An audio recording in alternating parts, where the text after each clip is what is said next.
नमस्कार. मालिकेचा आजचा भाग हा खूपच जबरदस्त असणार आहे. फायनली आजी लीलाला घेऊन या घरी आलेल्या आहेत, म्हणजेच एजंटच्या घरी, जहागीरदारांच्या घरी लीलाचा आता गृहप्रवेश होणार आहे.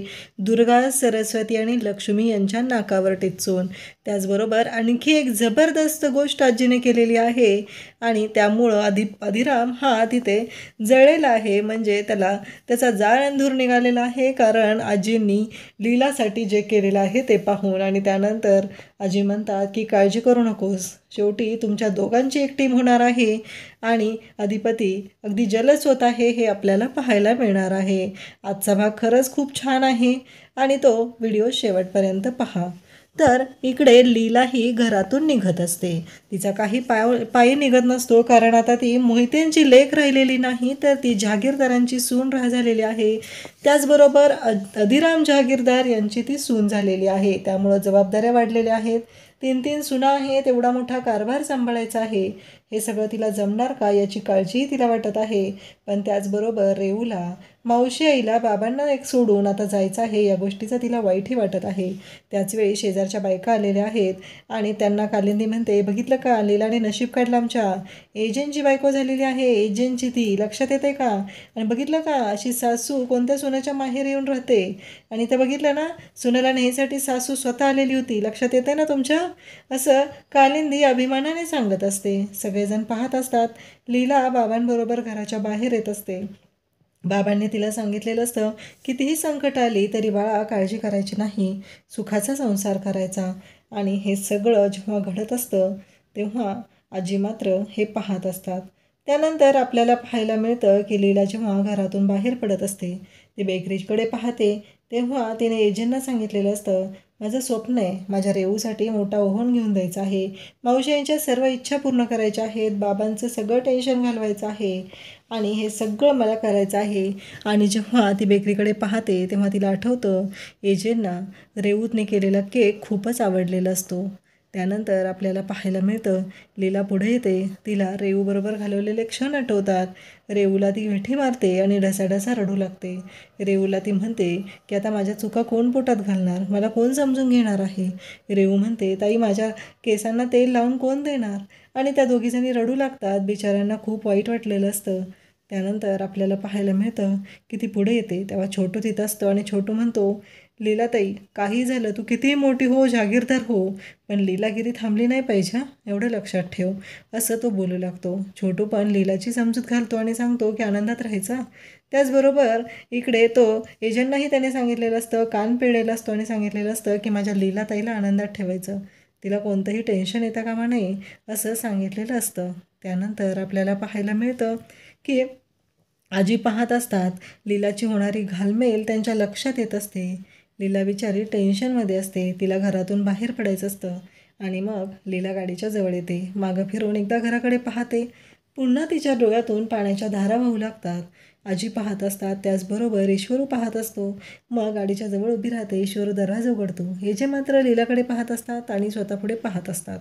त्यानंतर आपल्याला पाहायला मिळतं, लीला गाडीत बसते तेव्हा ती कालिंदी सांगत असते, माझ्या मुलीला नीट सांभाळ, हा लाडाची लेक आहे माझी, काळजी घ्या तिची, तिला जपा जावई बापू, असं ती सांगत असते, घईवरून सांगत असते. लीला गाडीत बसते, पाठीमागं फिरून पाहत असते. जोपर्यंत आई बाबा दिसत आहेत तोपर्यंत ती पाहत असते. त्यावेळेस आजींच्या लक्षात येतं, लीला खूप रडत आहे, तिला वाईट वाटत आहे, आता ती सासरी नांदायला निघालेली आहे, हे आजींच्या लक्षात आलेलं आहे. आजी तिला हातावर हात ठेवतात आणि तिचा हात हातात घेऊन तिला आधार देतात आणि म्हणतात, बाळा रडू नकोस, सगळं व्यवस्थित होईल. त्यानंतर आपल्याला पाहायला मिळतं, कालिंदी म्हणते, कसं का असेना, एकदाची गेली घरातून, पण श्रीमंताबरोबर लग्न केलेलं आहे, माझा प्लॅन तर सक्सेस झालेला आहे. आता माझ्या रेऊचं पण चांगला मुलगा बघून चांगलं श्रीमंत घरात मी लग्न लावून देणार आहे. त्यानंतर आपल्याला पाहायला मिळतं, शेजारच्या बायका म्हणतात, चांगलाच नारळ फळलेला दिसतोय, म्हणून तर लीलाचं लग्न झालं त्या घरामध्ये. त्यानंतर आपल्याला पाहायला मिळतं की कालिंदी खुश झालेली असते. आजी, लीला, अधिराम सर्वजण येतात. मग आजी दारात असतानाच हाका मारू लागतात, लक्ष्मी, दुर्गा, सरस्वती, आणि त्याचबरोबर त्या बाहेर येतात. आजी म्हणतात की अगं माधुरी, औक्षणाचं ताट. माधुरी लगेच औक्षणाचं ताट घेऊन येते. आणि मग दुर्गाला आजी म्हणतात की आजी दुर्गाला सांगतात की दुर्गा, औक्षण कर. अधिराम आणि लीला घरात आलेले आहेत. आणि मग लीला दुर्गाची इच्छा नसतानाही दुर्गा औक्षणाचं ताट घेते. लीला आणि अधिरामचं औक्षण करते. त्यानंतर आजी म्हणतात की लीला नाव घे बरं आता. लीला म्हणते आत्ता अजून एकदा. तेव्हा सरस्वती म्हणते हो, नव्या नवरीनं नाव घ्यायचंच असतं. आजी म्हणतात बघ, तिने पण सांगितलं की नाही, नाव घे बरं आता. लीला नाव घ्यायला लागते. त्यावेळेस आजी म्हणतात चांगला उखाणा घे. लीला म्हणते मावशाईने शिकवलेला आहे तोच घेऊ का. तेव्हा आजी म्हणतात की चालेल घे. आणि मग लीला तो उखाणा घेते, ज्याच्यामध्ये त्या उखाण्यात असतं की आता अधिरामचं पानही हलणार नाही लीलाशिवाय. एक दिवस असा येईल की अधिरामचं पानही हलणार नाही लीलाशिवाय. अधिराम पुन्हा लीलाकडे पाहतो आणि या तिघीही पाहतात. त्यानंतर आपल्याला पाहायला मिळतं की एजेला आजी म्हणतात उखाणा घे. एजे म्हणतात तिचं नाव सगळ्यांना माहिती आहे, मी उखाण्यातून वगैरे घेणार नाही, आणि तो निघून जातात. त्यानंतर ह्या तिघीही निघून जातात. आजी म्हणतात लीला खचायचं नाही, चल. अगं वेळ लागेल, इथपर्यंत तर पोचलो ना, ॲक्सेप्ट करायला वेळ लागेल. तेवढ्यात किशोर तिथे येतो आणि म्हणतो की वेलकम लीला. आणि लीला म्हणते पार्टनर अजून कोणीतरी आहे माझं इथं, काळजी घेणारं, माझ्याशी नीट बोलणारं. मला तर वाटलं होतं आजी सोडून कोणीच नाही आहे इथं, पण आहे आणखी कोणीतरी फ्रेंड होऊ शकतं माझं इथं, असं ती बोलते. त्यानंतर आजी म्हणतात की लीला माझ्या रूममध्ये जा, फ्रेश हो, आराम कर. काल रात्रीही तुझी झोप झालेली नाही, आत्ताही तेच होतं आहे, त्यामुळं तू जा रूममध्ये. आजींकडे लगेच एजे येतो. गोळी आणि पाण्याचा ग्लास आणलेला असतो. आजींना गोळी दिली जाते आणि आजींना म्हणतो की आई तू जे काय केलं आहे ना ते मला अजिबात पटलेलं नाही आहे, तुला माहिती आहे ना मी तुझा वीक पॉईंट आहे.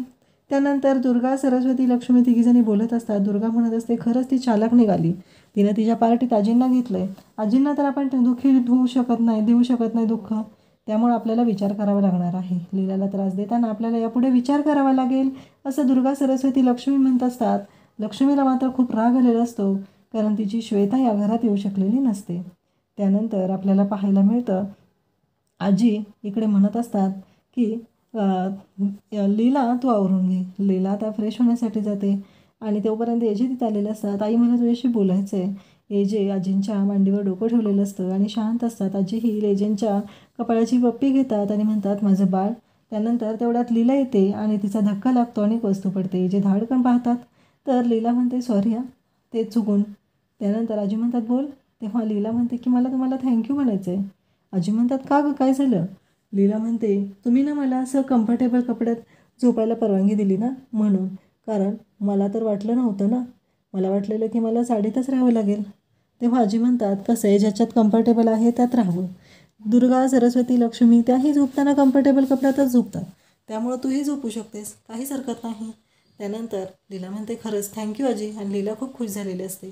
त्यानंतर एजे म्हणतात की आई एक गोष्ट लक्षात ठेव, ही इथं काय करते.